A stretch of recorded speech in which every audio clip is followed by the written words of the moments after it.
আসসালামু আলাইকুম। আপনারা সবাই কেমন আছেন? আলহামদুলিল্লাহ, আমি তো ভালো আছি। আজকে বাজারে গেছিলাম, মূলা আনছি, এক পা করলা আনছি, বেগুন আনছি,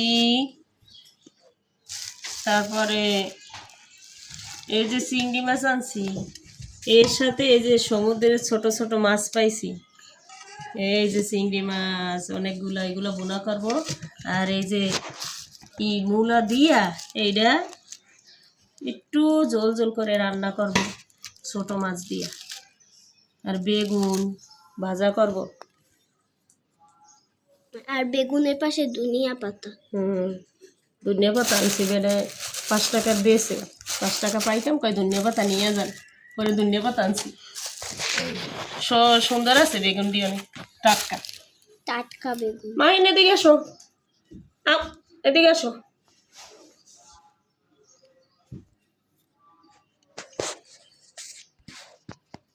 তা আমি কারি মূলার আমি ছোলা ফালাই, অনেকে ফালায় না, তাহলে তো গন্ধ হইবে না। আমার ভাই এবার বেগুন খায় না, আমরা বেগুন ভাজা খাবো। আর চিংড়ি মাছ তোমার আব্বুর জন্য ভুনা করবো, বুঝছো? তাই আপনারা লাইক করবেন, সাবস্ক্রাইব করবেন, আমাদের পাশে থাকবেন। মাঝে মধ্যে ভিডিও দিতে পারি না, শরীর ভালো থাকে না, করতে পারি না। বাচ্চারা স্কুলে যায়, কি ক্যামেরা ধরবে না?